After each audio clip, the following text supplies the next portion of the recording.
Bonsoir, merci d'être présente ce soir. Bienvenue donc à cet échange qu'on a intitulé Conscience tranquille et qui est organisé par le FRAC Lorraine et accueilli généreusement par le Centre Pompidou-Metz. Donc aujourd'hui on est avec Siam Asbagh et Nadia Yala Kizukidi pour un échange qui va durer à peu près 1 heure et qui va porter sur une exposition qui est en ce moment ouverte au FRAC Lorraine, qui s'appelle Devant la douleur des autres d'Amishi Farah, que je vais vous présenter un petit peu après. Mais d'abord, je voulais vous présenter Siam Asbagh et Nadia Yala Kizukidi. Donc Siam Asbagh, qui est journaliste indépendante et militante et qui travaille notamment à documenter les violences policières et le racisme systémique en France. Et Nadia Yala Kizukidi, qui est philosophe, qui est professeure à l'Université de New York et à Paris 8, et qui est spécialiste de la pensée d'Henri Bergson et des études postcoloniales. Donc Nadia qui est avec nous, malheureusement pas en présence parce qu'il y a eu des problèmes avec la météo, mais qui est avec nous quand même, et que je remercie Siam également. Donc le format de cet échange, l'idée c'est de faire une conversation. Donc on va commencer en faisant une introduction de cette exposition qui est en ce moment au FRAC Lorraine pour celles et ceux qui l'auraient peut-être pas vue. Et ensuite on lancera donc cette conversation dans laquelle vous êtes tous et toutes invités à intervenir et à poser des questions à Yala et à Siam et à rebondir sur les différents sujets qui seront évoqués. Donc je vais commencer par vous montrer quelques images de l'exposition pour les personnes qui ne l'auraient pas vue.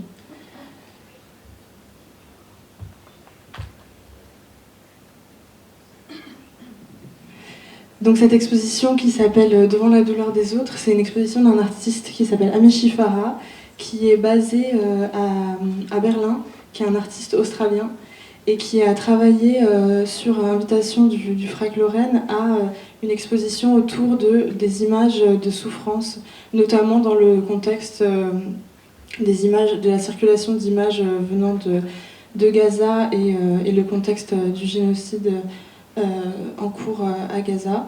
Il a travaillé notamment 2 séries de peintures pour le FRAC Lorraine et il a aussi exposé des objets qui ont été prêtés par le musée de la Cour d'Or, des objets qui viennent de la tradition chrétienne et qui contextualisent ces représentations de souffrance, ces représentations de martyrs dans une tradition artistique et de production d'images. Voilà, pour l'instant c'est tout ce que je vais vous en dire et je vais juste vous montrer quelques images.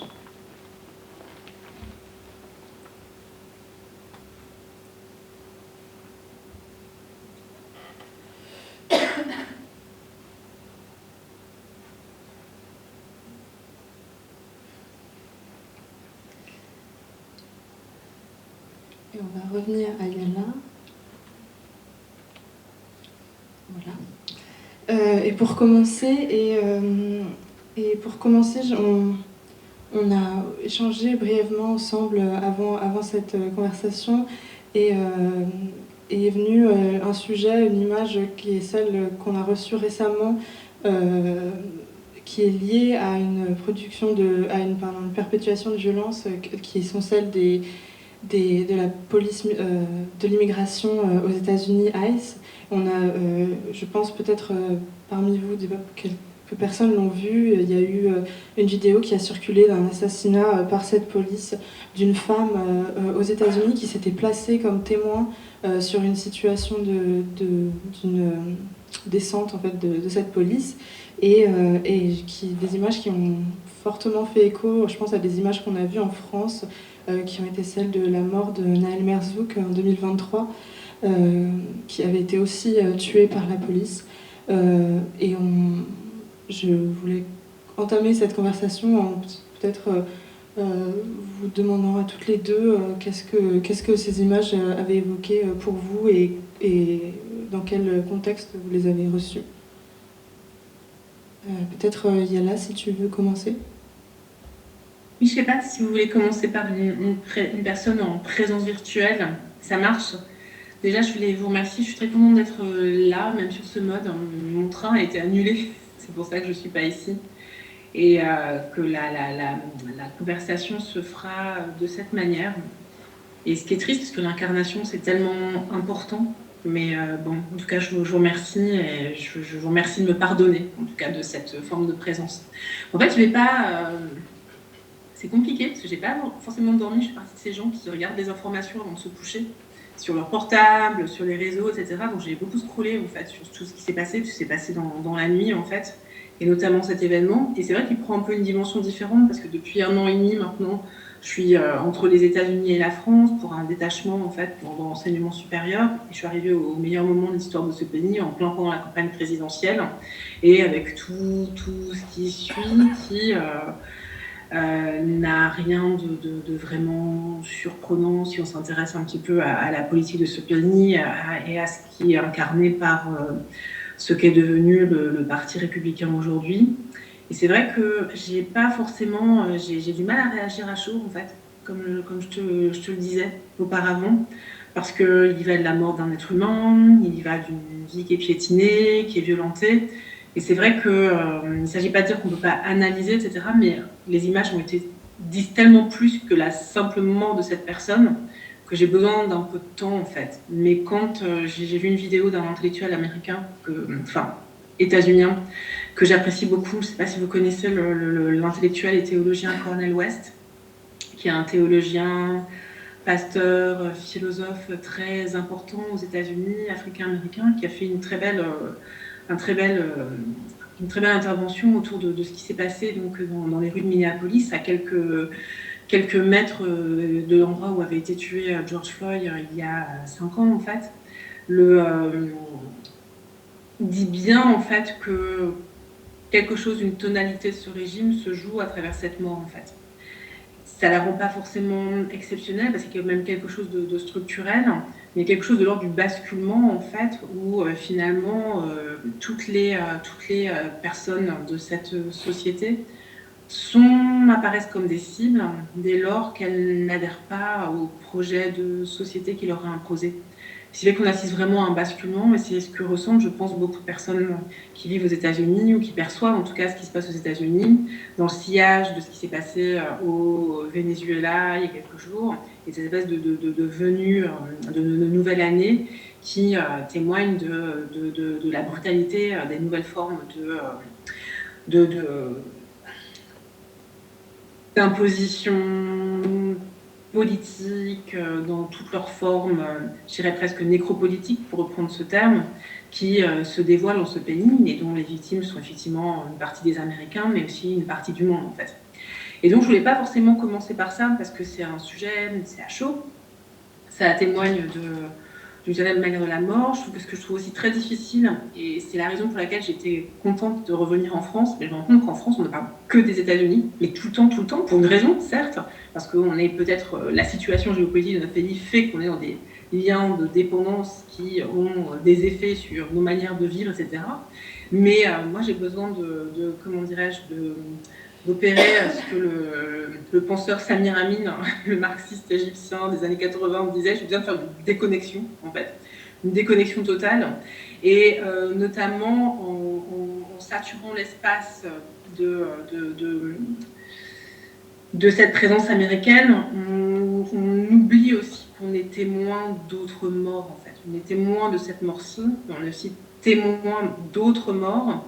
Et moi, j'aimerais aussi, dans le cadre de la conversation peut-être qui est la nôtre, pouvoir interroger en fait la multiplicité des rapports à la mort qui sont les nôtres, dans un pays qui peut-être est encore en paix, pour combien de temps je ne sais pas, et de réfléchir aussi à toutes ces morts dont on est étrangement témoin, mais qu'on ne voit pas et qui n'ont pas d'effet finalement sur notre psyché, sur notre manière de réagir, ou sur notre manière d'appréhender la catastrophe en fait. Parce qu'il y a des morts dont on est témoin et que paradoxalement on ne voit pas. Des morts aussi qu'on pourrait tout à fait saisir sous l'assassinat de cette jeune femme de 37 ans par la police américaine, puisqu'elle témoigne aussi d'une manière dont se restructure tout un système politique dans ce pays. Et moi, ma question, ce serait finalement, comment ça veut dire quoi être le témoin être témoin d'une souffrance que pourtant on ne voit pas, qu'est-ce que ça veut dire voir une souffrance qu'on ne voit pourtant pas. Et dans ce que je suis en train de dire, en fait, je pense à quelque chose de très précis, à d'autres morts qui persistent, qui continuent, à d'autres morts, en fait, qui sont aussi au centre des intérêts de la politique américaine aujourd'hui, en fait, puisqu'elle s'expand, elle a une vision, elle propose, elle produit une vision du monde. Et ces morts sont des morts, en fait, qui sont celles de l'Afrique centrale, celles de la République démocratique du Congo, en fait, et qui disent aussi quelque chose de la révolution numérique à laquelle on est confronté aujourd'hui, de nos manières de vivre dans les pays peut-être les plus riches du monde, qui ne sont pas tous en Europe d'ailleurs, qui ne sont pas tous en Occident. Et ces morts-là, en fait, qui sont sous nos yeux depuis maintenant plus d'une trentaine d'années, qu'est-ce qui fait qu'on ne les considère pas, vu ce qu'elles disent de ce que nous sommes et de nos manières de vivre, en tout cas dans les pays dits les plus riches de cette planète. Et ça, c'est vraiment aussi un élément que j'aimerais interroger. S'il faut construire un film de l'assassinat de cette jeune mère de 37 ans qui s'est interposée face à la ICE, jusqu'à la situation, en tout cas la dénonciation qui est la mienne. Je suis une femme française, vivant un peu aux États-Unis, mais aussi d'origine congolaise. Donc il y a plusieurs types de témoignages et une positionnalité, en fait, qui amène à interroger le type de mort auquel on est confronté au jour le jour et ce qu'elles disent, en fait, structurellement du monde politique dans lequel on évolue aujourd'hui. Merci. Siam, est-ce que tu veux réagir à ce que Yala a dit? Et puis revenir à ta question aussi. Bonsoir tout le monde. Déjà, merci d'être là. Merci au FRAC Lorraine pour l'invitation et l'organisation de cette rencontre. Oui, tu posais la question. Donc, il y a les images du meurtre de Renée, donc cette femme américaine, états-unienne. Il y a les images du meurtre de Naël. Tu posais la question, qu'est-ce que ça provoque ces images? Je rejoins ce qu'a dit Yala, c'est-à-dire qu'il y a toujours, je trouve, quelque chose de très très paradoxal en fait quand tu travailles sur la question raciale, coloniale, la question des violences policières, et que ce type d'image vient, parce que quand tu milites sur ces questions, tu as l'impression quelque part d'être constamment confronté à la mort. Aux morts qui sont les morts au sein entre les frontières hexagonales, les morts au-delà, les morts dont l'État français, en tout cas, est responsable, ou les morts dont les États occidentaux sont responsables. Donc on est très très souvent confronté à la mort. Et en même temps, tu as l'impression que, vu la manière dont les gens réagissent, que ça dit quelque chose aussi que pour les gens, c'est perçu comme étant quelque chose de quasi exceptionnel. Et moi, je trouve ça assez fascinant, c'est-à-dire que quand Naël meurt, c'est fin juin 2023, ce qu'il faut savoir, c'est, je ne sais même pas si aujourd'hui vous le savez, mais en fait, il y a une personne par semaine qui meurt entre les mains de la police en France. Une personne par semaine. Depuis Naël, c'est environ 110 personnes qui ont été tuées. Et en fait, c'est des morts qu'on ne voit pas. Rien que sur ça, c'est-à-dire rien que sur les meurtres commis par la police française et les forces de l'ordre françaises, il y a au moins une fois par semaine, parfois plus, des hommes, c'est majoritairement des hommes non blancs, c'est majoritairement des hommes des classes populaires qui sont ainsi tués et qu'on ne voit pas. Et parfois, dans nos fils d'actualité, tu vas avoir une mort, un de ces meurtres-là qui va apparaître, en fait, qui va être rendu visible parce qu'il a été filmé, parce qu'il y a la captation de vidéosurveillance, parce qu'il y a un film amateur qui vient participer d'une sorte de dévoilement ponctuel, temporaire, pour les yeux qui ne le savaient pas ou n'avaient pas forcément... qui ne veulent pas assumer cette réalité-là plutôt, une sorte de dévoilement en fait de ce que fait la police française, de ce qu'elle est et de comment fonctionne l'État. Donc à chaque fois c'est tout ça, c'est-à-dire tu sais d'avance ce que vont provoquer ces images-là. Elles te renvoient à la réalité en fait que ce que sont les violences policières. Il y a toutes les morts et toutes les formes de mort qu'il y a derrière, parce que quand le meurtre de Naël, le meurtre de René et d'autres meurtres, on le sait, par exemple, quand on travaille sur la police, en fait, c'est le bout de la chaîne de la violence policière.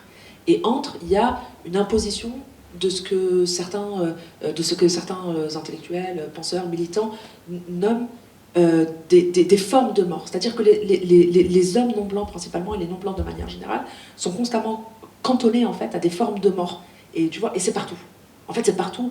Et il y a la raison de le dire, c'est-à-dire qu'il y a celles dont on va un peu plus parler, même si en vrai on en parle très peu en France, aux États-Unis, dans le monde occidental, mais il y a toutes celles aussi qui sont provoquées par le mode de vie impérial, par le mode de vie occidental et qui jalonnent en fait tous nos chemins. Donc il y a tout ça derrière ces images-là. Est-ce que quelqu'un veut réagir? Peut-être, moi, ce que j'entends aussi là dans ces deux réponses, c'est cette question qu'on a aussi évoquée un petit peu avant cette conversation, qui est la différence de circulation d'images selon le contexte dont elles proviennent, selon les personnes qui sont concernées par les souffrances documentées, et une partie de cette inégalité en fait dans la visibilité de ces images-là, qui reste qu'on peut expliquer par des invisibilisations qui sont systémiques, mais aussi, comme tu le disais, Siam, parfois des images qui exceptionnellement sortent. Et Yala, tu parlais un peu avant cette conversation du fait qu'il y a une partie qu'on a du mal à expliquer de pourquoi, notamment par exemple les images de la situation en RDC sont aussi peu visibles dans l'espace médiatique. Et peut-être que ça a quelque chose à voir avec comment existe l'espace médiatique. On peut parler du contexte en France là, pour cet exemple-là. Est-ce que peut-être tu veux réagir là-dessus, Siam? Oui, bien sûr que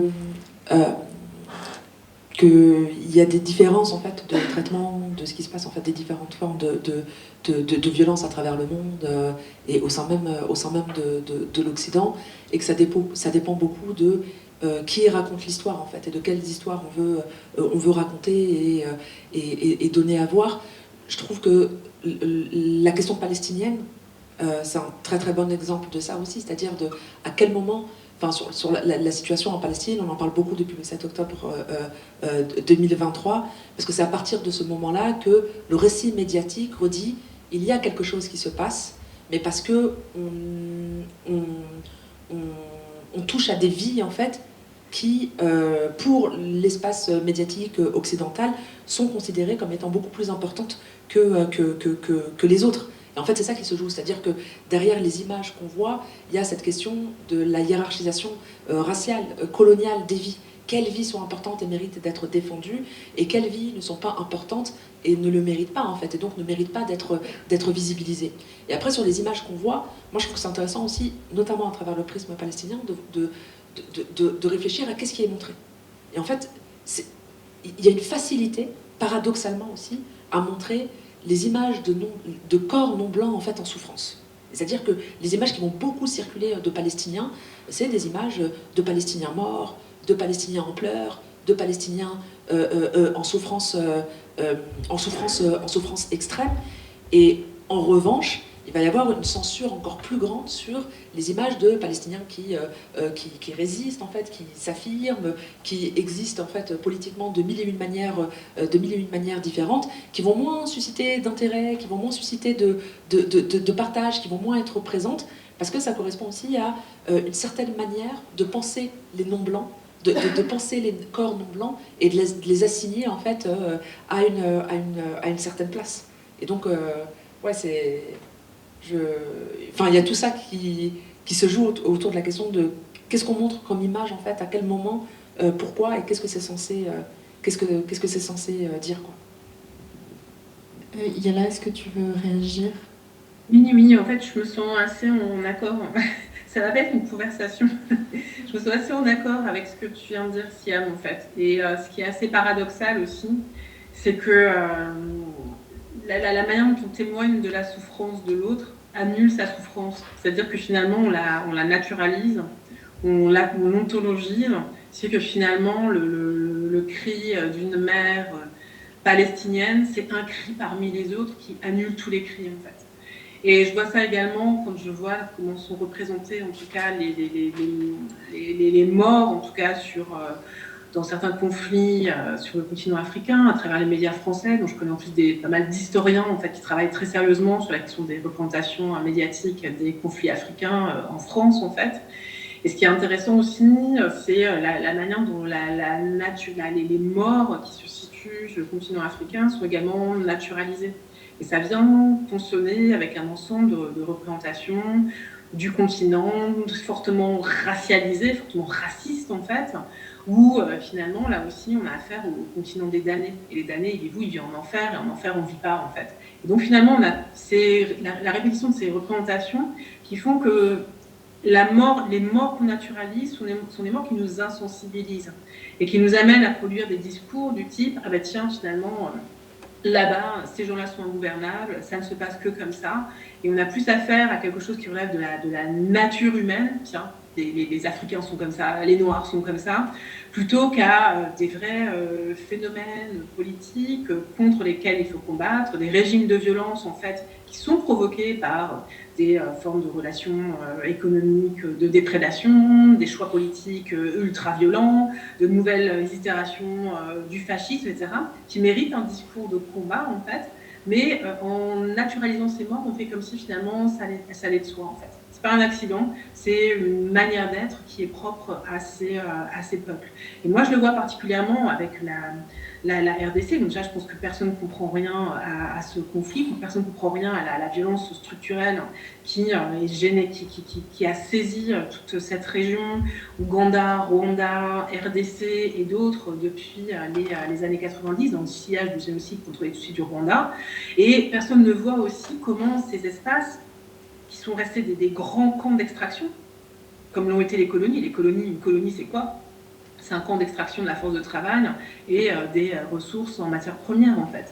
Et un grand nombre, en tout cas à la RDC, c'est resté une espèce d'immense camp d'extraction où finalement les populations sont là par accident. Alors qu'elles meurent ou qu'elles ne meurent pas, c'est pas grave, parce que finalement on a affaire à une immense terra nullius où l'enjeu c'est d'extraire au maximum pour pouvoir nourrir les nouvelles économies à partir desquelles on accumule en tout cas des richesses. Et c'est vrai que dans ce cadre général, le discours sur la mort est un discours racial. C'est un discours qui naturalise les êtres et qui fait que, et là je reprends une expression de Siam, en fait, on assiste à une hiérarchisation complète des vies. Donc là, c'est pour parler de ce qui se passe, de la manière dont on voit sans voir. On voit qu'il y a des morts, mais ce sont des morts qui ne sont pas, donc ce sont des morts qui ne sont pas morts, en fait. Il n'y a pas de scandale, en fait. La mort ne fait pas scandale. Mais après, c'est aussi hyper intéressant quand si on quitte un peu ces espaces d'ultra-violence que sont la Palestine ou la RDC, actuellement et certaines zones, en tout cas dans d'autres espaces mondiaux, de revenir aussi à la manière dont certains discours aussi dans notre pays opèrent une espèce de hiérarchisation des vies, en fait. Et je le vois peut-être à travers la manière dont, effectivement, les cordons blancs qui subissent la brutalisation, les brutalisations de la police sont traités. Là aussi, on a des formes de naturalisation du comportement humain qui font que leur mort n'est pas scandaleuse. C'est des délinquants, c'est des voyous, etc. Comment se comportent leurs mères? Leurs mères ne sont pas vraiment des mères, d'ailleurs. Elles ont l'air de faire la fête quand leurs fils sont morts. Je me rappelle très bien du traitement, par exemple, médiatique qui a été celui de la mère de Naël. Peut-être que Siam aura plus de choses à dire que moi. Et après aussi, comment on construit des concepts pour justement montrer que chacun possède ses morts. Il y a une espèce de grand partage entre les morts et les vivants, même dans les rhétoriques auxquelles on est confronté en France, qui est aussi extrêmement, qui témoigne aussi de la grande violence dans laquelle notre société est en train de s'insinuer. Et je vois par exemple, on a tous ces réflexions en tête autour du traitement, là aussi, médiatique des faits divers par l'extrême droite. Je ne vais pas prononcer les noms de toutes ces personnes qui sont mortes parce que c'est assez lourd, en fait, là aussi, émotivement, et j'ai l'impression de profaner des tombes, en fait, à répéter les noms des morts. Mais la possibilité de considérer que certains ne s'émeuvent que de la mort de Naël et que d'autres ne peuvent s'émouvoir que de la mort d'une jeune fille, le fait que ces rhétoriques se soient insinuées et soient devenues acceptables, relève aussi du scandale et témoigne de la manière dont notre société s'est complètement ossifiée et finalement commence à accepter la manière dont on hiérarchise les vies, en fait. Ouais, Pour réagir, tout à fait d'accord avec ce qui vient d'être dit. Et pour aller dans ce sens, moi, ça me fascine autant que ça me terrifie que, par exemple, à chaque fois qu'il y a un non-blanc qui est tué, un crime raciste, que ce soit commis par les forces de l'ordre ou par des civils, si vous allez sur Twitter, vous verrez, par exemple, le jour où Naël a été tué, il y a le nom, je crois que c'était Lola ou je sais plus qui était en TT, en fait, en tendance, c'est-à-dire qui était autant tweeté. Et c'est vraiment ça, c'est ce truc-là où tu vois, je sais plus c'est quoi les noms, mais tu vois, si tu as un Mohamed qui est tué, qui subit un crime raciste, ou Abou Bakar Sissé, un crime islamophobe il y a quelques mois, et ben tu as eu Thomas. Et pourquoi vous parlez pas de Thomas? Et tu as ces formes de renvoi de mort contre mort, en fait. Vous parlez des morts non blanches alors qu'on devrait parler des morts de blancs, etc. Et vice-versa, puisque tu as aussi le truc inverse qui va se produire en réaction en fait, à cette violence raciste en fait, et à cette construction raciste, cette hiérarchisation des vies, et les non-blancs en réaction vont aussi insister sur la nécessité en fait, de parler de leur mort et de produire des images. Et c'est sur ça aussi que je voulais revenir, c'est-à-dire qu'il y a dans le rapport aux images quelque chose je trouve, de profondément racial et raciste qui se joue, mais y compris parfois dans notre propre rapport aux images, c'est-à-dire que tu disais documenter les violences policières, partager des images de ce qui se passe en Palestine, etc., etc. Moi, je pose toujours la question de pourquoi. Pourquoi est-ce qu'on tient autant à voir en fait et à montrer le crime policier, c'est-à-dire ce meurtre-là qu'on a vu en direct? Pourquoi est-ce qu'on tient autant à partager ces images-là? Pourquoi est-ce qu'on tient autant? C'est de longues discussions qu'on a eues avec des militants sur la question palestinienne. Pourquoi est-ce que vous tenez autant à partager plusieurs fois par jour dans vos stories sur les publications des morts, les corps d'enfants palestiniens déchiquetés, de mamans en pleurs, etc., etc. Et tu lis dans les réponses en trame de fond, c'est pour prouver, pour montrer que ça existe. C'est-à-dire que et ça, c'est une conséquence en fait du système raciste. C'est-à-dire qu'on fait reposer sur la responsabilité des non-blancs et sur la responsabilité de ceux qui s'intéressent à ces questions, qui militent sur ces questions-là, sur la question palestinienne ou sur d'autres questions, la responsabilité en fait de prouver. Charge à eux de montrer qu'ils sont humains, charge à eux de montrer que le système raciste les vise, etc., etc. Et en fait, tu vois, ce truc-là de devoir documenter en fait sa propre mort, sa propre mise à mort, la mise à mort en fait des gens qui nous ressemblent, je trouve aussi que c'est profondément raciste. En fait, tu dois prouver qu'il y a des violences génocidaires et coloniales quotidiennes en Palestine. Il faut le prouver et il faut le prouver quotidiennement en fait pour maintenir le sujet dans l'actualité. Parce que dire en Palestine il se passe ça, ça ne suffit pas. Ça ne suffit jamais en fait pour les non-blancs. Est-ce que quelqu'un veut réagir ou peut-être moi quelque chose que ça m'évoque par rapport à ce que tu viens de dire, c'est aussi la question du positionnement individuel qui est aussi quelque chose qui est évoqué dans l'exposition d'Ami Shifara. En fait, on a parlé d'un espace de circulation des images qui est celui de l'espace médiatique. Il y en a d'autres, par exemple l'espace institutionnel qui peut-être est plus proche de nous en tant qu'institution, nous en tant que Frac Lorraine, étant une institution culturelle qui montre de l'art et un des axes et des questions qui sont posées par l'artiste dans cette exposition, c'est la question de qui regarde et de qu'est-ce que ça veut dire un positionnement individuel face à une représentation de souffrance. Donc tu l'as dit, il y a des reproductions d'images de souffrance qui reproduisent en fait cette violence qui est montrée. Et il y a aussi ce rapport individuel qui, je trouve aussi, atomise en fait la manière dont on peut répondre à ces images et qui presque dépolitise, il me semble, une action collective face à des réactions individuelles. Et qui aussi pose cette question du rapport entre regarder la souffrance des autres, ressentir, c'est-à-dire l'idée d'empathie ou qui serait plus un sentiment individuel face à comment réagir, c'est-à-dire peut-être mettre en action et qui devient plus une question politique. Je ne sais pas si l'une de vous peut réagir là-dessus. Il y a là peut-être. J'ai pas bien entendu toute la question en fait, malheureusement. c'était pas tellement une question, plus une autre des idées qui est présente dans l'exposition, qui est celle du positionnement individuel en fait, face à une image de souffrance, et notamment de qui regarde, et qui concerne aussi beaucoup l'espace qui est l'espace institutionnel, parce que ça reste un espace qui est majoritairement traversé par des personnes blanches et privilégiées. Et il y a aussi cette comment dire, fétichisation de la violence parfois, des représentations qui viennent... un des mots de l'artiste Amishi Farah, c'est qui viennent presque érotiser la violence. Et du coup, ça me posait la question du rapport individuel en fait, à la réception de ces images, et du rapport entre image et individu face à une action qui serait plus collective. Oui, je vois. En fait, ça me permet aussi de prolonger quelque chose qui a été dit juste avant, et que je trouve très difficile en fait.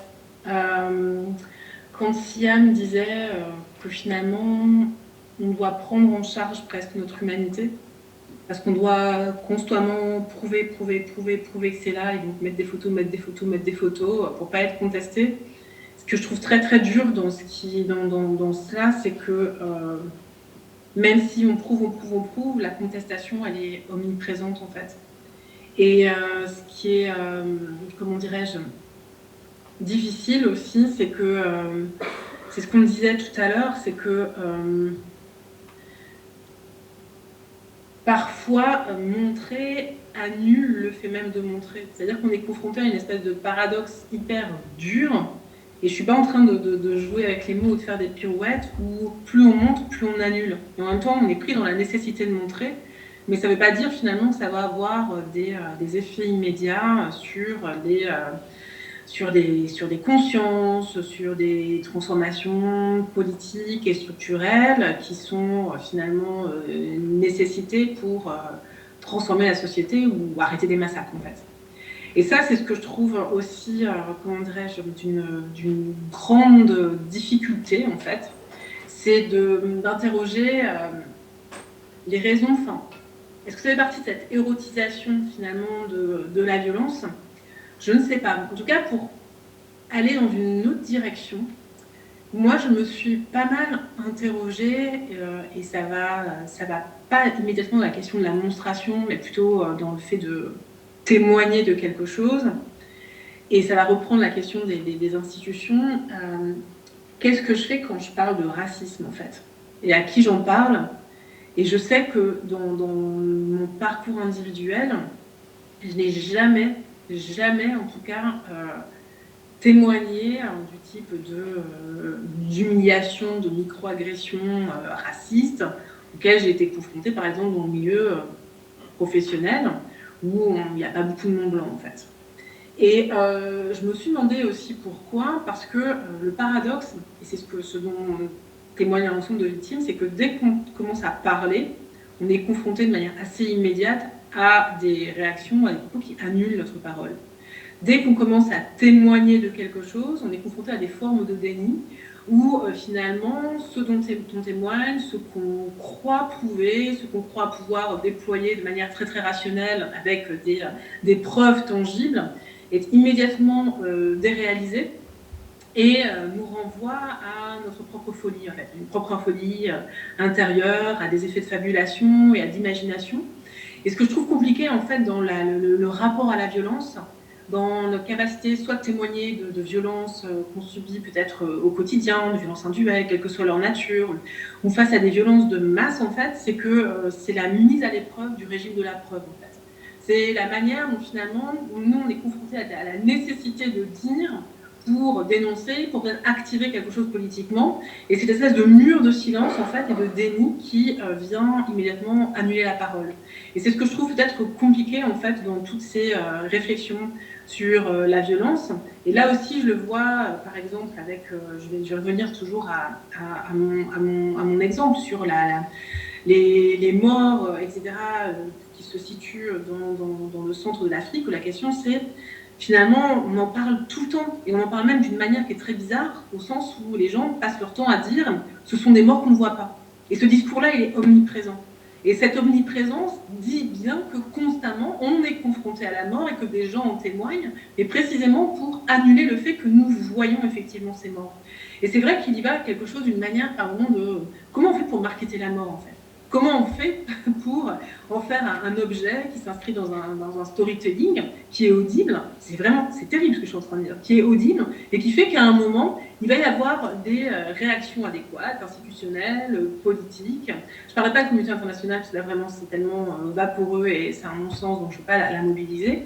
Mais c'est vrai que face à ce que je trouve vraiment très compliqué, c'est d'être toujours dans cette espèce de négation où plus tu montres, plus on annule le fait que tu es montré.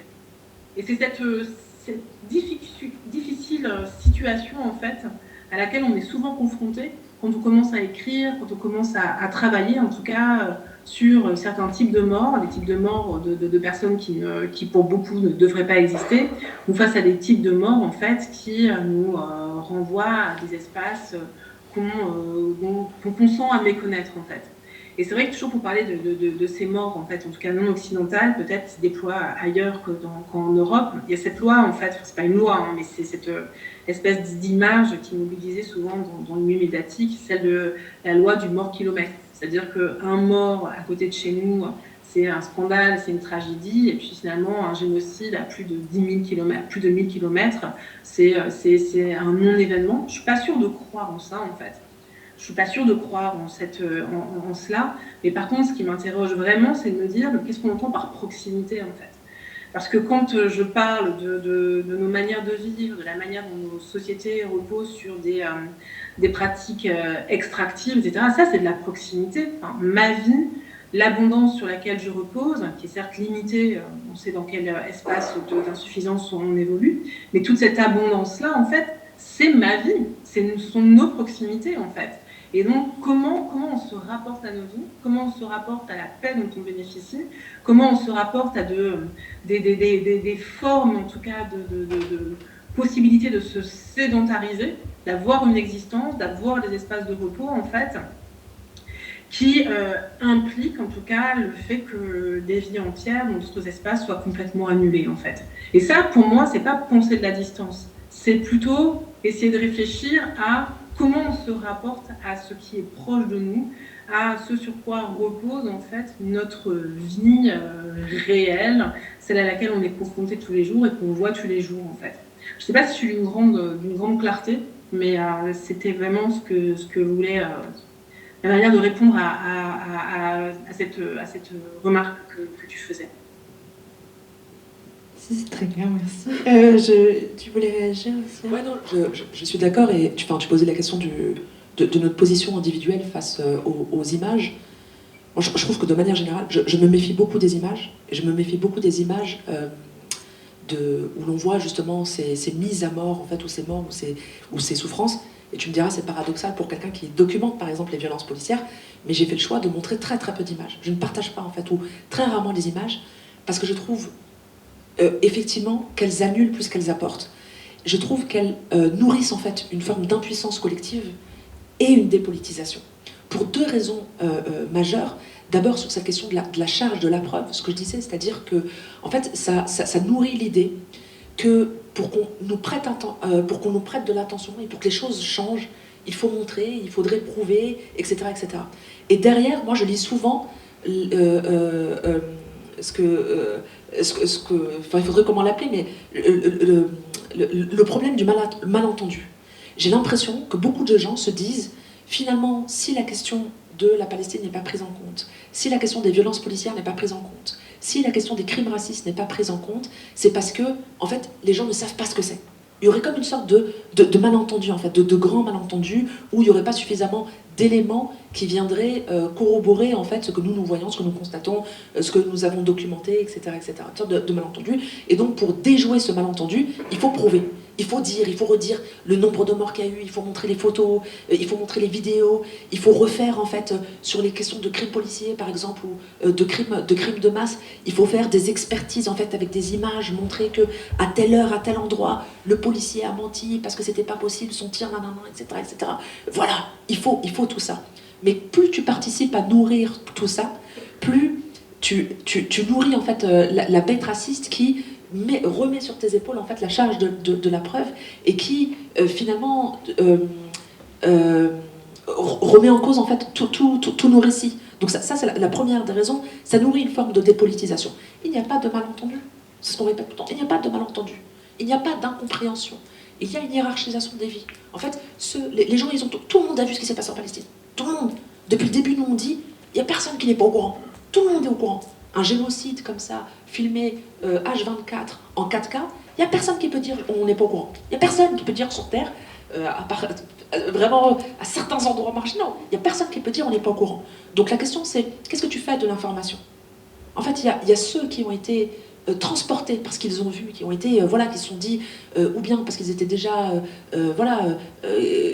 sensibles en fait à cette cause-là, ou bien parce qu'ils ont été pris et qu'ils ont vu et qu'ils ont compris, etc. Voilà, tout simplement. Et ceux qui, de par leur complicité active, silencieuse, peu importe, etc. et tout, acceptent en fait la hiérarchisation des vies. C'est tout. En fait, c'est aussi simple que ça. Le monde se divise comme ça en deux, et c'est pas des images en fait qui vont régler cette question-là. Pareil pour les violences policières. Le fait d'avoir vu telle ou telle mort sur une vidéo, etc., c'est pas ça qui va remettre en cause la question des violences policières. S'il y a des violences policières aujourd'hui, c'est parce que il y a un système en fait policier, un système et un État en fait qui justifie, qui a besoin de ces violences-là, qu'il est légitime, parce que ça participe du maintien d'un ordre social, d'un ordre racial, etc., etc. Et c'est pas avec des images en fait qu'on va remettre en cause ça. Ça c'est la première chose. Et la deuxième chose, c'est que j'ai l'impression que en fait les images elles ont un pouvoir, on l'a dit, et l'un de leurs pouvoirs c'est aussi de fabriquer en fait des formes de réalité. C'est de construire nos imaginaires, que ce soit les photos, les vidéos, les films, les séries, etc. et tout. Ça participe aussi de la construction de nos imaginaires, de nos horizons, de notre manière, en fait, de notre vision du monde, en fait, et de notre manière de voir le monde. Et à partir du moment où la majorité des images qui sont produites en fait, et diffusées, ce sont des images, sur ces questions-là, hein, sur les questions politiques, ce sont des images de non-blancs en souffrance, en train de subir des violences, etc., et bien ça limite, en vrai, quelque part, toutes les formes de résistance qu'il peut y avoir. Ça limite en fait nos horizons, ça limite les possibles, et une manière de nous penser autrement qu'en train de subir la violence de manière massive et répétée. C'est aussi quelque chose que Camille Scheffara aborde dans sa pratique et dans d'autres œuvres qui ne sont pas celles qui sont montrées dans l'exposition, mais peut-être pour finir, vu qu'on approche du temps, et puis avant d'ouvrir des questions peut-être, je voulais vous remontrer une œuvre d'Ami Scheffara qu'on a vue brièvement.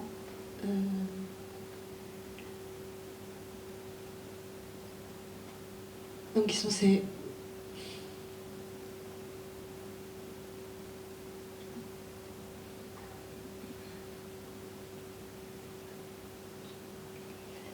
qui sont les deux portraits qui sont à gauche de l'image, qui sont des portraits de Joey Tchalo et de Jürgen Habermas.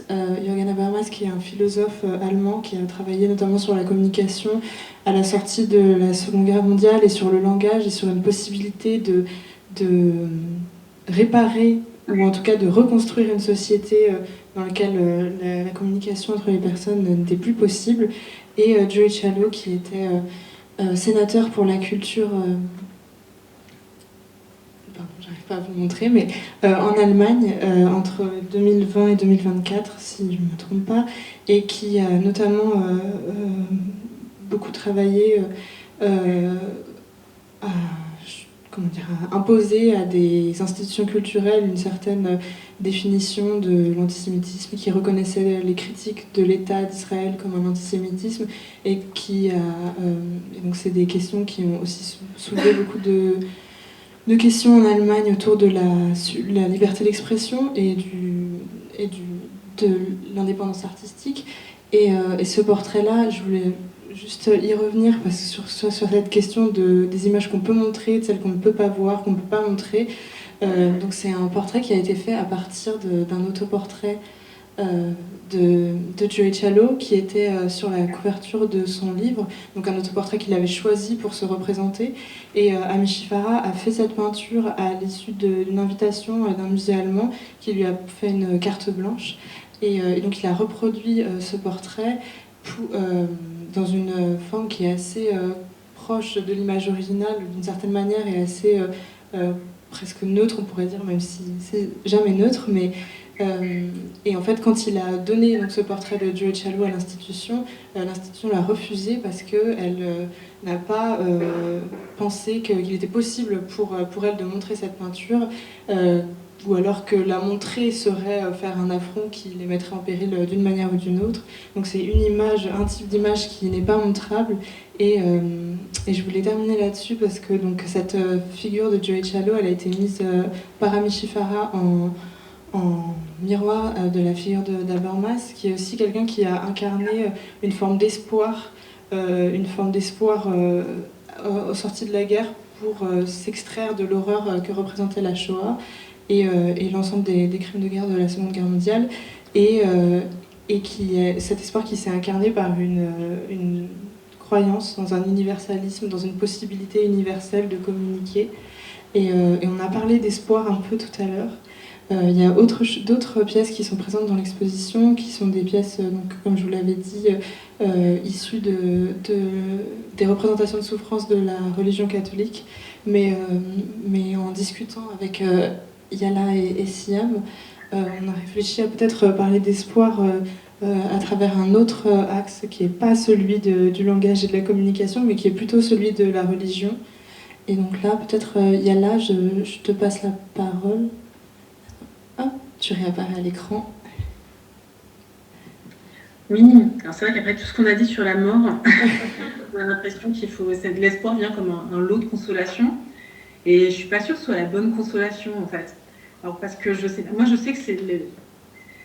j'aime bien l'action, j'aime bien les bonnes surprises, j'aime bien l'engagement, etc. Peut-être même joyeux, mais j'aime pas l'espoir, en fait. Je suis vraiment désolée. Ça, c'est vraiment une catégorie qui me met vraiment en colère. Avant, j'ai beaucoup aimé cette catégorie, il fut un temps, je la mobilisais assez facilement, mais depuis quelques temps, je crois que c'est une catégorie qui me met vraiment en colère, parce moi, en tout cas, c'est une catégorie qui me rend paresseuse, qui me rend intellectuellement paresseuse, et qui me rend pas assez, comment dirais-je, incisive pour voir toute la violence qui vient, en fait. Et l'espoir a des capacités d'aveuglement, en fait, qui finalement font que comme on envisage qu'un futur désirable peut poindre, on ne prend parfois pas la mesure des régimes de violence et de destruction auxquels on est confronté. Donc c'est vrai que moi, ce n'est pas une catégorie que je mobilise d'un point de vue politique, je la trouve même dépolitisante. Pas parce qu'elle nous renvoie à l'attente infinie, l'espoir, c'est pas que ça, mais parce que je pense on peut tout à fait considérer des formes d'action vigoureuses qui sont pas mues par l'espoir, par l'idée que finalement que ça ira mieux demain. Et c'est pour ça que je préfère vraiment les bonnes surprises, me dire qu'on ne se satisfait pas de ce monde aujourd'hui, qu'on travaille précisément, notre insatisfaction nous amène à travailler, à labourer la terre, etc., pour éventuellement que la catastrophe ne vienne pas. Et si elle ne vient pas et si autre chose survient, je préfère que ça ait du sens de la bonne surprise. Et en fait, ce qui est intéressant, c'est que dans les espaces religieux que j'aime travailler, moi j'ai beaucoup travaillé sur les théologies de la libération chrétienne, essentiellement soit dans les mondes noirs, c'est-à-dire africains-américains, soit dans les mondes africains. Et c'est vrai que s'il y a de grandes théologies de l'espoir, l'espoir il est surtout pensé pour envisager ce qu'on doit faire au présent en fait. Et pour véritablement ne pas délégitimer notre insatisfaction et de faire de notre insatisfaction pour ce monde le moteur de nos actions. Et en gros, la question, c'est, je pense à un théologien que j'avais rencontré d'ailleurs aux États-Unis, c'est lui qui m'a fait aimer ce pays en fait, enfin, je ne sais pas comment c'est possible, mais ça a été possible avec les longues conversations qu'on a eues. Et il me parlait notamment, c'est James Cone, en fait, qui a été un des grands fonteurs de ce qu'on appelle la théologie noire de la libération, donc il y a une théologie noire qui s'est forgée dans les années 60-70 aux États-Unis. Et je me rappelle, j'allais l'écouter, en fait, prêcher dans des églises noires dans l'Est, sur la côte Est. Et c'était vraiment un pasteur passionnant qui parlait beaucoup justement déjà de la Palestine. Moi, j'ai découvert dans les années 2000, qui parlait des questions de genre, enfin, quelqu'un vraiment qui avait une vraie pensée religieuse active et transformatrice, en fait. Et je me rappelle l'avoir écouté. Il m'avait dit que finalement, avoir la foi, je ne suis pas une personne croyante, mais j'avais été très sensible à ce qu'il disait, parce qu'il me semble que c'est un propos qui peut être vraiment laïcisé si on n'est pas croyant. Mais avoir la foi, ça ne veut pas dire forcément attendre les lendemains qui chantent, savoir que toutes nos attentes seront réalisées dans un paradis à venir. C'est juste ce qui te fait tenir. Et tenir, c'est la catégorie minimale de ce qu'on peut peut-être envisager quand on est un humain, parce qu'on tenir, avoir la foi, ça veut aussi dire tenir sans que quelque chose comme une catégorie du futur s'ouvre de manière immédiate à nous. Et ce discours-là, en fait, sur le fait de tenir, même s'il n'y a pas d'horizon qui se dessine, même si l'avenir apparaît bouché, c'est vrai que je le trouve puissamment exprimé, en tout cas, dans les discours religieux qui, finalement, ne sont pas des... Donc, ceux qui me touchent le plus ne sont pas de grands discours sur l'espoir, ne sont pas de grands discours sur l'attente, ne sont pas de grands discours sur le paradis qui vient, mais sont de grands discours qui nous disent ce que c'est que tenir au présent quand le futur nous barre la route au lieu de nous l'ouvrir, et précisément pour continuer à témoigner de quelque chose, de notre attachement au monde, en fait. Et on parlait de la question du témoin. Et il me semble que justement, cette foi-là qui parfois s'exprime et qui prend une force, une charge politique très très forte, elle témoigne juste en fait d'une espèce d'attachement ici et maintenant au fait d'exister, au fait d'être présent et de ne pas renoncer à nos présences en fait. Et moi, c'est ce que je trouve en tout cas dans les grands discours de théologie de la libération qui sillonnent de nombreux espaces dans le monde en fait, en Amérique latine, dans les Amériques du Nord, en Afrique, en Asie, etc. En Europe, il y a aussi des discours mystique puissant en fait de transformation religieuse. C'est ce que je retiens en fait et ce qui moi me donne une certaine assise en tout cas d'un point de vue politique, qui est plus mystique peut-être que rationnel, mais ça c'est pas grave. Merci. Siam, est-ce que tu veux réagir? Oui, il y aurait beaucoup de choses à dire. Concrètement, tout ce que je peux dire là pourrait me valoir d'être taxé d'islamo-gauchiste, parce que quand on est musulman en France et qu'on lit ça, un engagement politique, c'est le début de la fin. Mais du coup, bien sûr qu'il y a, pour le coup, moi je suis croyante, et je trouve qu'il y a des ponts extrêmement puissants en fait entre le fait d'être croyant et le fait d'être militant. Et il y a une phrase, c'est marrant parce que j'étais très, très critique aussi de la question de l'espoir, mais il y a une phrase que j'ai entendue en fin d'année et qui résonne beaucoup, en fait, qui m'habite en fait depuis, c'est « l'espoir est une discipline ». Qui est beaucoup dite, notamment par des militantes afro-américaines qui circulent partout. Et je l'ai vu dans un film qui est diffusé en ce moment, Occupation, qui revient sur les occupations de campus états-uniens là, ces derniers mois dans le cadre des mobilisations en solidarité avec la Palestine. Et en fait, les militants là-bas, ils se répétaient « l'espoir est une discipline ». Et je trouve que ça dit beaucoup, en fait, de la manière d'une manière en fait de concevoir les choses quand on milite contre des systèmes de domination qui sont des rouleaux compresseurs, tout en sachant qu'on est constamment confronté à la violence, à la mort, que cette violence-là, en fait, elle est ancienne, elle est structurante, elle est structurelle, elle va être extrêmement difficile à démolir. Donc il y a plein de gens, en fait, où tu peux facilement désespérer et te dire, bah, qu'est-ce qu'on fait, en fait, qu'est-ce qu'on peut faire? Et surtout, où tu prends rapidement conscience que les changements sur lesquels tu travailles et pour lesquels tu œuvres, tu vas difficilement les voir de ton vivant, en fait. Et du coup, cette question de l'espoir est une discipline, c'est que ça impose, en fait, de penser l'espoir non pas comme une émotion, non pas comme un horizon qui est posé là-bas, quelque part, presque inatteignable, mais comme quelque chose que tu fais au quotidien, comme un effort en fait. Effort en islam, on dit ça djihad. Je vous ai dit, ça commence à devenir...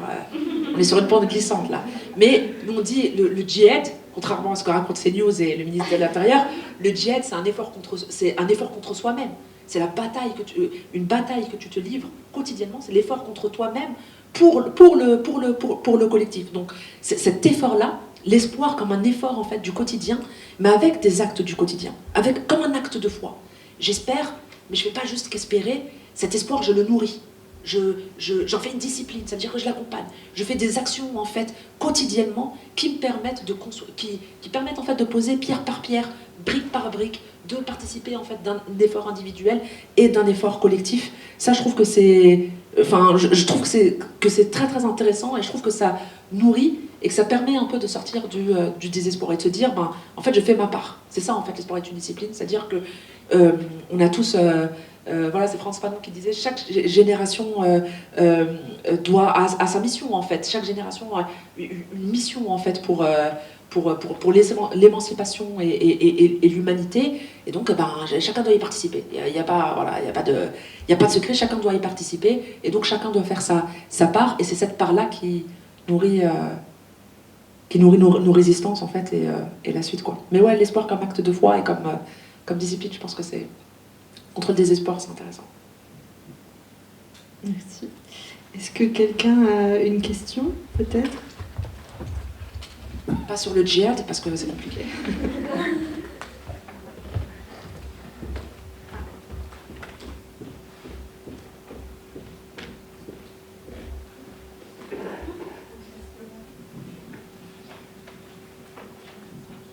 Est-ce qu'il y aura une partie 2?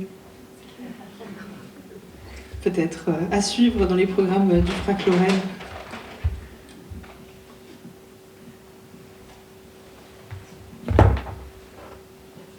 Bonsoir, merci beaucoup. Moi j'ai une question sur la censure et l'autocensure. Parce que j'ai eu le plaisir de travailler avec Amici Farah, avec l'équipe du FRAC Lorraine. Et ce que j'ai trouvé intéressant dans sa démarche, c'est qu'il ne choisit pas justement des images très claires sur la Palestine, les images qu'on voit sur les réseaux sociaux, dans les infos de personnes mortes, mais là il prend des images qui viennent des médias, mais d'autres types d'images qui ne vont pas alerter tout de suite ceux qui voudraient ne pas laisser parler, ceux qui veulent dénoncer le génocide. Et donc là, dans l'exposition, on a des images de journalistes, de penseurs, il va même jusqu'à aller chercher dans la culture d'image européenne dans la religion chrétienne. Et j'ai trouvé que c'était une bonne stratégie aussi en tant qu'institution d'inviter quelqu'un qui veut dénoncer, mais pour pas non plus nous-mêmes se faire censurer. Et je voulais savoir si dans vos pratiques à toutes les deux, vous avez des moments où vous devez vous auto-censurer, et si vous voulez nous en parler. Yala, est-ce que tu as entendu la question? Ouais, j'ai entendu. Ok, super. Je vais répondre, mais je ne suis pas obligée de répondre la première. Non, mais c'était juste pour vérifier que tu as entendu. Mais... Vas-y, Yala. J'ai besoin de réfléchir un tout petit peu. Comme je suis un peu à la distance, j'ai besoin de rassembler mes idées sur ce point. Je pense que avant, je cherchais des manières de dire les choses en évitant la perquisition à 6h du matin. D'accord? C'est plus le cas. Ça y est, je me suis libérée de ça. Je ne me censure plus, mais parce que je pense aussi qu'il y a une responsabilité en fait à ne pas se censurer. Ne pas se censurer, ça ne veut pas dire prendre des risques bêtement, surtout qu'on sait que sur un certain nombre de questions, vraiment la répression policière et judiciaire, c'est-à-dire que la répression qui vise les mouvements contestataires de manière générale, et ça vise différents mouvements, les écologistes, les féministes, les syndicalistes, une large partie de la gauche, etc. On a vu, je pense que vous avez tous constaté à quel point vraiment les formes de répression et les dispositifs de répression se sont accentués ces dernières années, et ça ne blague pas.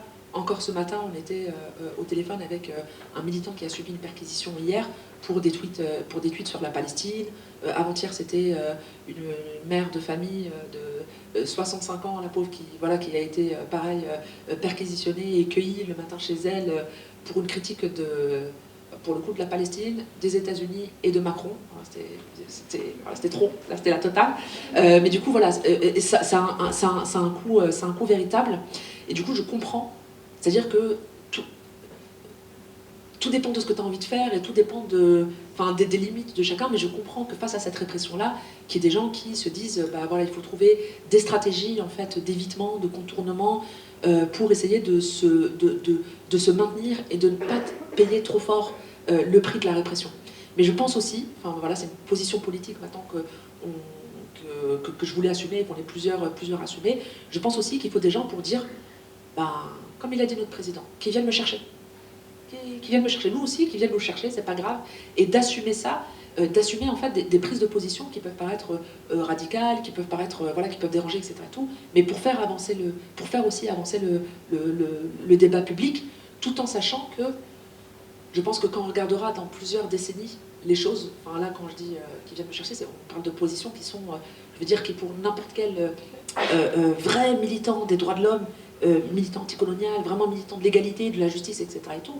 C'est des trucs qui pourraient paraître bateaux, mais qui sont aujourd'hui criminalisés. Et je trouve que ça fait partie aussi de... Oui, je disais tout à l'heure un acte de foi, mais un acte politique que de refuser de céder sur ça. En fait, il y a un certain nombre de phrases ou de positionnements ou d'actions, etc. et tout, sur lesquelles on ne peut pas céder, sur lesquelles on ne doit pas céder, sur lesquelles qui doivent être dites, en fait, qui doivent être pensées, qui doivent être écrites, qui doivent être remuées, etc. et tout, parce qu'elles doivent exister dans le débat public, sinon nous allons perdre du terrain.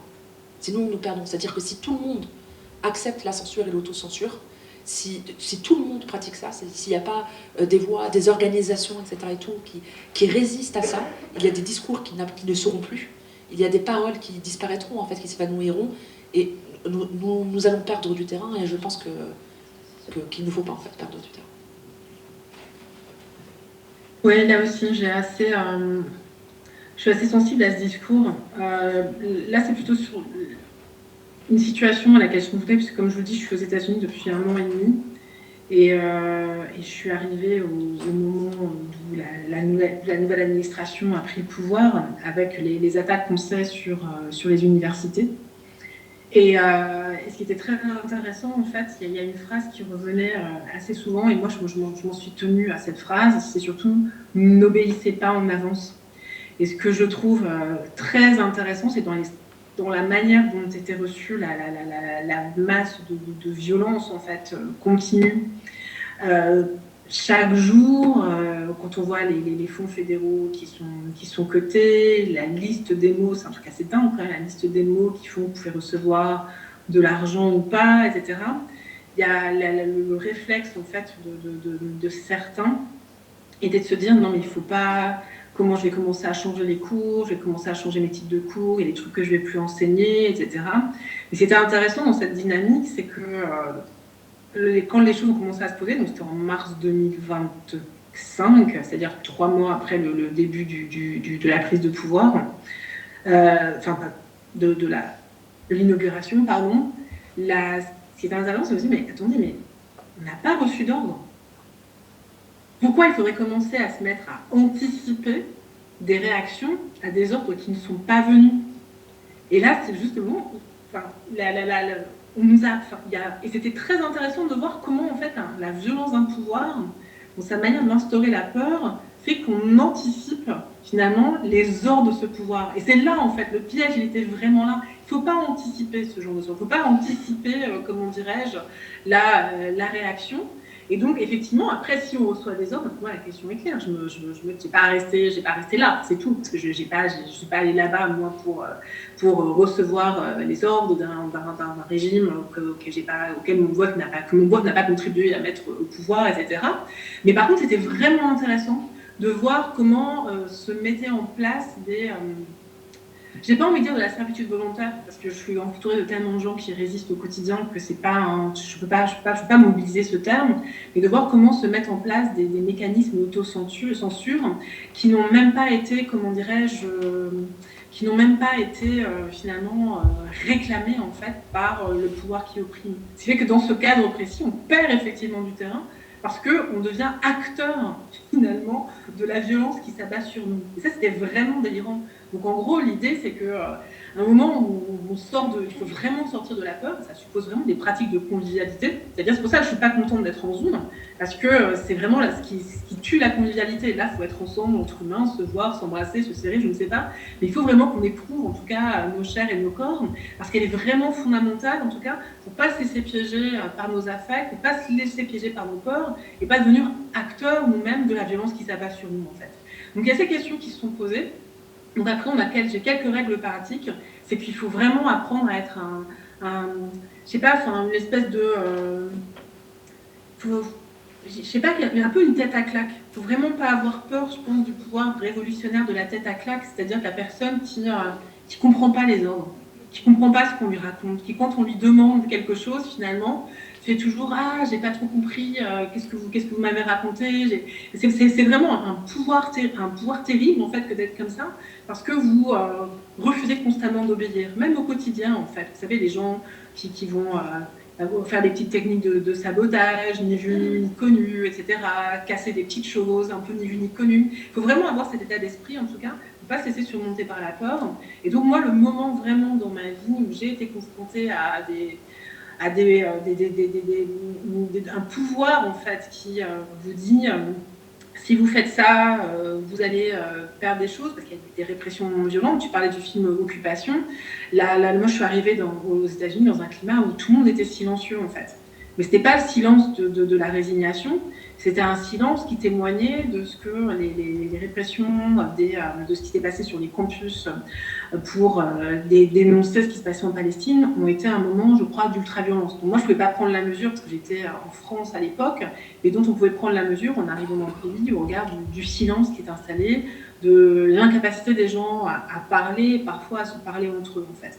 Donc dans ce climat, en fait, qui avait installé déjà une espèce de loi du silence, en fait, viennent ensuite les attaques contre l'intelligence, contre la science, contre l'université, qui détruisent des pans entiers de savoir. Et dans cet espace-là, vous vous dites, mais à quoi je ne peux pas renoncer? Et en tout cas, la règle de base, c'est j'ai pas reçu d'ordre pour l'instant. J'ai pas reçu d'ordre, donc je ne vais certainement pas anticiper les ordres que je crois qu'ils sont en train de me donner, mais qu'ils ne me donnent pas.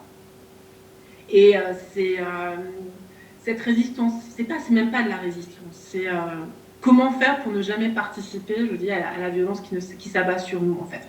C'est vraiment ça, c'est posé pour moi de cette manière la question de l'autocensure, ce qui fait que de manière très sereine, j'ai fait un cours sur les féminismes, on a beaucoup parlé d'avortement, d'intersectionnalité, de consentement, de lutte, un cours sur the critical race theory, et les étudiants étaient là en fait. Et ça, on a continué à penser, on n'a jamais laissé tomber tout ce qui nourrit nos intelligences et nous permet de ne pas sombrer. Donc c'est vraiment une réaction à chaud, un vécu immédiat. Mais bon, voilà. Bon, juste parce que d'accord avec ce que vient de dire Yala, et ça me fait penser à un point qui est hyper important aussi pour répondre à cette question, c'est la question des solidarités. Parce que pour moi, la meilleure manière de lutter contre la censure et l'autocensure, c'est les solidarités. C'est-à-dire que s'il y a des gens qui, justement, acceptent, qui prennent des risques, ou qui, comme pour reprendre l'expression de Yala, n'obéissent pas aux règles avant qu'elles aient été fixées, ça nécessite aussi de pouvoir les accompagner en cas de répression.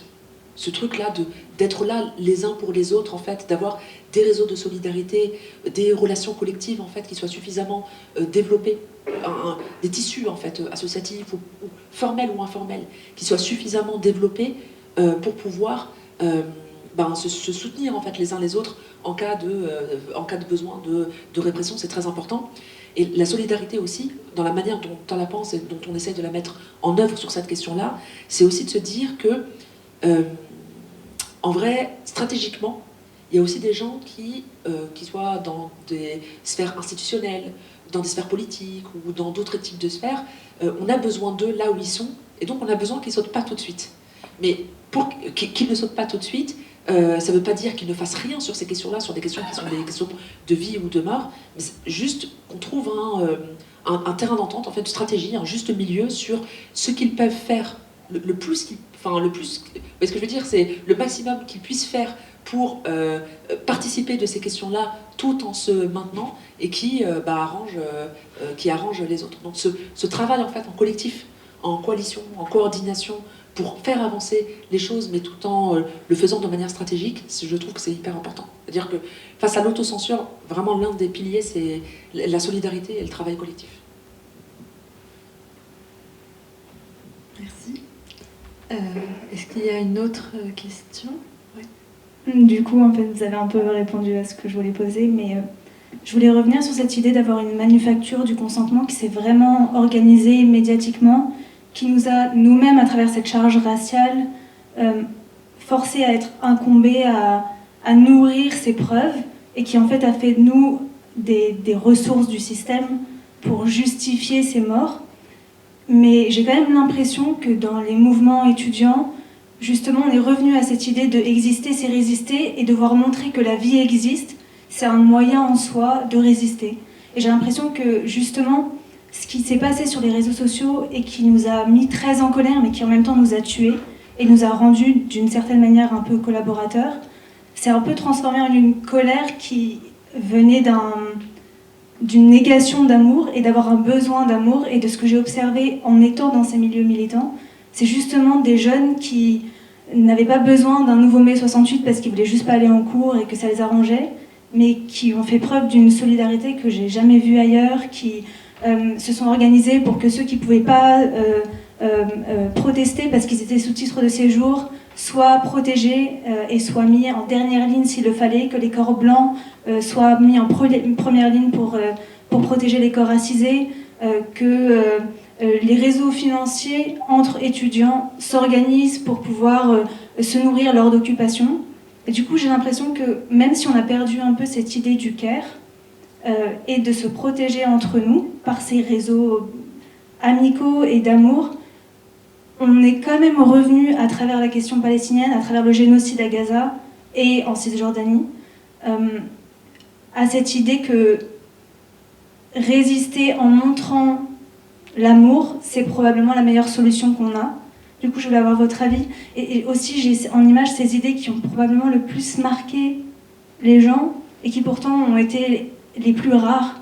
C'est ces images de grands-pères et d'hommes arabes palestiniens qui perdent leur petite fille, qu'ils appellent âme de mon âme et yeux de mes yeux, et qui sont très rares parce qu'invisibilisées et qui pourtant tournent beaucoup plus, parce qu'elles nous rappellent l'humanité de ces hommes qui eux aussi méritent de vivre et qui ne sont pas seulement des sauvages qui sont là pour tuer et être miliciens.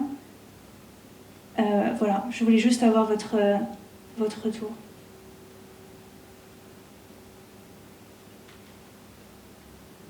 Et là, tu veux y aller ou?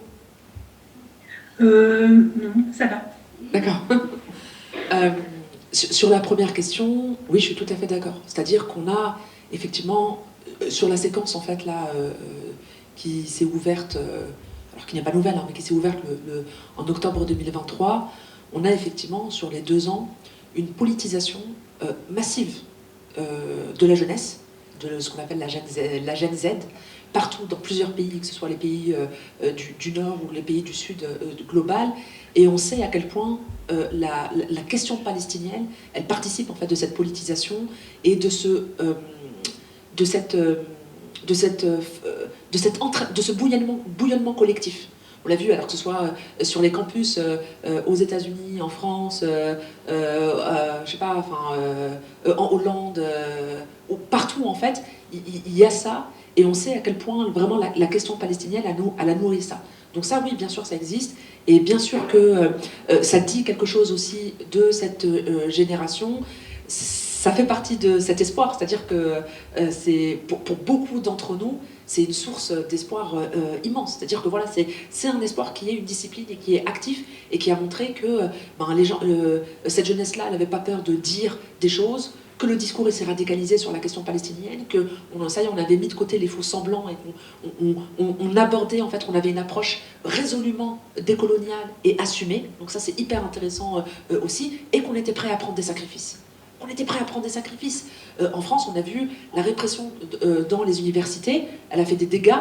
Il y a des étudiants de Sciences Po qui ont dit adieu, en fait, par exemple, à leur master, mais juste pour soutenir les Palestiniens, et qui te disent « Oui, j'assume, c'est pas grave, la Palestine, elle vaut 1000 fois mon master, c'est pas grave, j'ai tout perdu, j'ai perdu 5 ans de ma vie, etc., etc.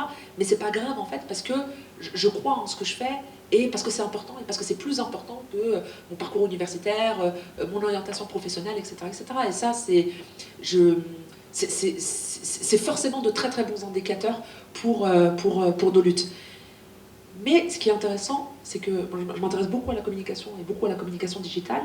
Et en fait, quand tu regardes les réseaux sociaux de ces organisations militantes, des organisations étudiantes par exemple, qui ont œuvré sur la question palestinienne, ou même des organisations palestiniennes comme Urgence Palestine, d'accord, de toutes les organisations qui ont été les fers de lance en fait de la démobilisation de solidarité avec la Palestine, elles ont très très peu, voire quasiment pas du tout, d'images de corps en souffrance ou de corps morts, etc., et tout, endeuillés. Ils ne montrent pas ça. Ils ne montrent pas ça parce qu'ils n'ont pas le temps de montrer ça, parce que justement ils sont en action, en solidarité, et parce qu'ils ont fait ce choix-là de montrer autre chose, de montrer à la fois les Palestiniens qui résistent et les différentes formes de résistance palestinienne en fait, qui sont à l'œuvre depuis très longtemps, mais particulièrement ces derniers mois et ces dernières années, mais parce qu'ils se sont aussi montrés eux en résistance, en lutte en fait de là où ils sont, à l'université, au travail, dans les rues, dans les médias, etc. et tout, en continuité en fait de l'effort palestinien et décolonial. Et c'est pour ça que je reviens, parce que c'était le début de ta question, je trouve qu'il y a quand même un lien très fort, c'est-à-dire que qu'est-ce que les images, qu'est-ce que des images de souffrance constante produisent en fait sur nous, et sur notre sentiment en fait, sur notre impuissance ou notre sentiment de puissance, sur nos capacités en fait individuelles et collectives, et à l'inverse, qu'est-ce que quand on ne montre pas ça, qu'est-ce qu'on montre et qu'est-ce qu'on fait à la place. Et sur la question des hommes palestiniens, oui, tu l'as très bien dit, c'est-à-dire que on en revient à ce qu'on disait tout à l'heure, il y a toujours cette question de qu'est-ce qui est montré et qu'est-ce qui n'est pas montré. Qu'est-ce qui est dit? Je crois que Julia, tu voulais poser d'ailleurs une question sur le langage. On n'en a pas parlé, mais qu'est-ce qui est dit? Parce que pareil, pour moi, les images, en fait, c'est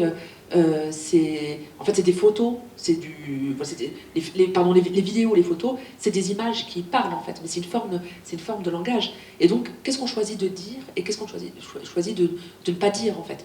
Et ce à quoi tu fais référence, pour moi, il y a une formule qui résume bien ça, c'est à chaque fois qu'on a parlé des morts palestiniens, systématiquement, y compris dans la bouche de ceux qui agissent en faveur, en solidarité avec la Palestine, systématiquement, le recensement morbide de ces morts était accompagné parmi lesquels tant de femmes et d'enfants.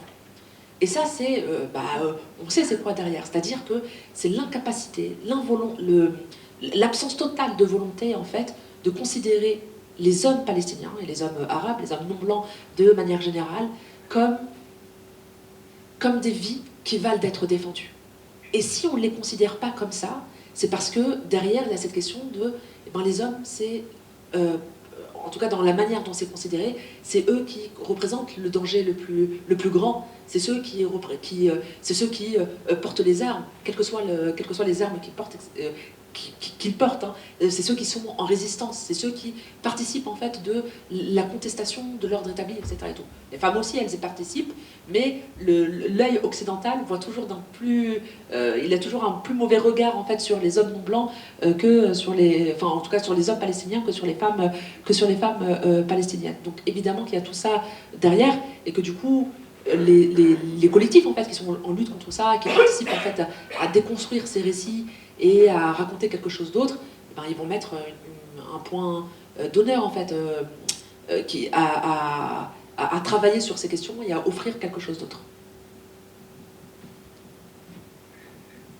Yala, est-ce que tu voulais réagir également? Oui, ça a été un peu glacé à un moment, donc j'ai pas forcément tout entendu. Mais c'est vrai que dans la question de la monstration des corps, je pense toujours à il y a une philosophe moi, que j'aime beaucoup, qui est bizarrement lue en fait en France, c'est Simone Weil, et qui a été vraiment présentée comme une philosophe mystique, religieuse, qu'elle est, mais qui est aussi une penseuse très intéressante pour penser la colonisation, la décolonisation, qui avait aussi, c'est une philosophe que j'aime beaucoup parce qu'elle avait conscience d'une chose, c'est la seule chose que j'ai vue chez les philosophes français, en tout cas de cette époque, des années 30, des années 40, pardon, c'est qu'elle a compris en fait que la France libre, cette fameuse France résistante en fait, qui a fait que on a pu se présenter comme nourrir le discours à un moment de la France qui a résisté au nazisme, ne tenait que grâce à ses colonies. Puisqu'elle avait parfaitement conscience, en fait, qu'au moment où la France de Gaulle se construisait à Londres, la capitale de la France, en tout cas libre, c'était pas Paris, ça a d'abord été Brazzaville, puis Alger, en fait. Et c'est cette territorialité de la résistance qui s'est inscrite dans l'économie, qui a permis, en tout cas, de ressortir un discours où, finalement, la résistance au nazisme a pu posséder son territoire de souveraineté. Ce territoire de souveraineté, pour la France, c'était ses colonies françaises en Afrique. Et c'est des rares philosophes, je crois, de cette époque, des années 50, 40, puisqu'elle est morte en 43, mais des années 30, 40, qui avait une absolue conscience, en fait, de ce que du caractère presque vital pour son âme ont été les colonies, et de la nécessité, en fait, au vu de cela, d'engager immédiatement la décolonisation, en fait. Et donc ça, c'est vraiment une philosophe qui est très particulière, et elle dit un truc très, très beau, je crois, enfin très fort, en fait, c'est que c'est ce que fait la force, en fait. La force nous transforme en chose. Et une chose, c'est quoi? Ça peut être de la force de travail, quand on est opprimé par un système capitaliste, quand on travaille en usine, etc. Ça peut être de devenir finalement un zombie, c'est-à-dire un corps sans âme, quand vous êtes confronté à l'exil à cause d'une guerre de conquête coloniale et que vous êtes forcé au déplacement et que vous n'avez plus de terre, donc c'est une espèce de corps qui erre dans l'espace sans pouvoir vous rattacher à ce qu'elle appelle des racines, dans un sens nationaliste, ou c'est juste être un cadavre, une chose. Et c'est vrai que dans la question de la hiérarchisation de vie, on est habitué justement à voir des vies qui ne valent pas, c'est-à-dire qu'on traite toujours comme des choses. Et donc vous avez des vies, en fait, des vies humaines qui sont constamment inertes. Soit effectivement elles sont exploitées, donc on ne les voit pas, soit effectivement ce sont déjà des cadavres, donc ce sont des choses. Donc vous n'avez pas finalement de différence dans les régimes de monstration de ce vie. C'est pour ça, en disant ça, je vais terminer, je vais aller sur mon fil et finir sur la question de l'amour, mais je repensais par exemple à un moment, c'était il y a 3-4 ans en fait, au moment où il y a eu pas mal de violences en fait contre les corps noirs en fait en Tunisie, où des personnes traversaient finalement le désert et mouraient en fait dans le désert en fait, accusées par la chaleur parce qu'elles avaient été rejetées dans le désert, considérées comme des migrants qui n'avaient pas leur place en fait, etc. Et je me rappellerai toujours qu'il y avait des photos, il y avait un très bon article de Mediapart là-dessus, mais il était illustré.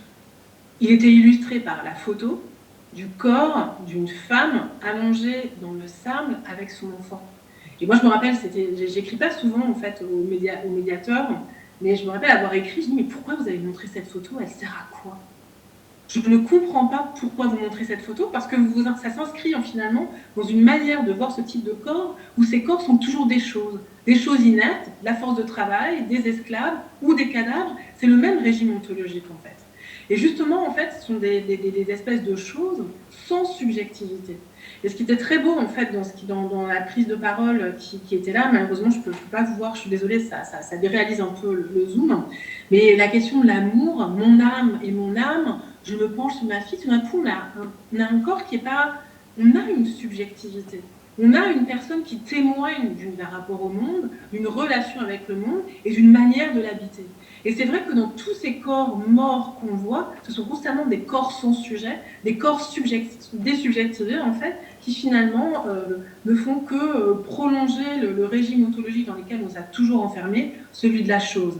Et c'est vrai que aussi s'engager dans des actes peut-être qui visent à réinstaurer de nouveaux régimes de vie qui cassent finalement toutes ces formes de hiérarchisation entre les morts, parce que finalement même tous les morts n'ont pas droit à la mort, hein. Être une chose, c'est pas être mort en fait.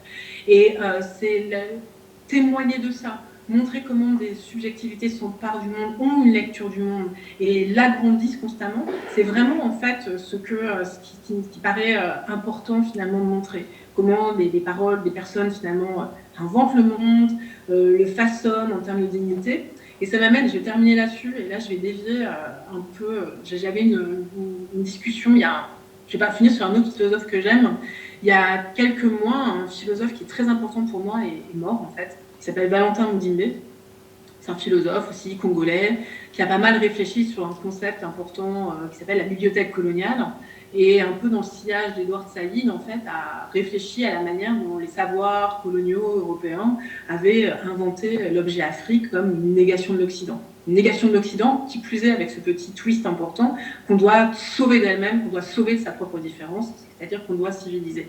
Et je parle pas mal de ce philosophe avec des amis, etc. Mais ils disent, mais il faudrait lui rendre hommage, il faudrait revenir aussi sur la bibliothèque coloniale, etc. Je dis, mais on est arrivé à un moment où on n'a plus besoin constamment de répéter et de répéter ce discours en fait qui qui est un discours de déconstruction qui montre comment on a été fait objet par l'autre, comment on était rendu comme une chose morte, une chose inerte, chose sans culture, cadavre, ou que sais-je encore. On n'a plus besoin de ça. Maintenant, ce qui est important en fait, de se recentrer sur toutes les bibliothèques, toutes les formes d'expression ou d'imagination à partir desquelles on resubjective le monde, à partir desquelles finalement on montre en fait que à partir de nous quelque chose du monde peut être à nouveau inventé, dont on a pris l'initiative.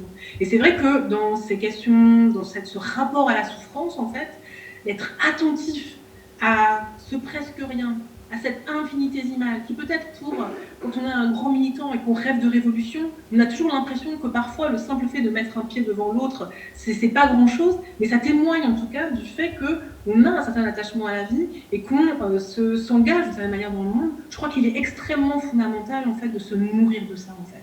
Et d'être capable en fait dans nos manières de montrer aussi, de montrer la souffrance et finalement tous ces gestes, toutes ces expressions qui témoignent du fait que le néant n'a jamais gagné la partie en fait. Et ça rejoint vraiment ce que tu dis sur l'amour, parce que s'il y a bien effectivement un affect qui ne se laisse jamais submerger par l'idée que le néant est total, c'est l'amour, de capacité à continuer à aimer et même à continuer à aimer les disparus.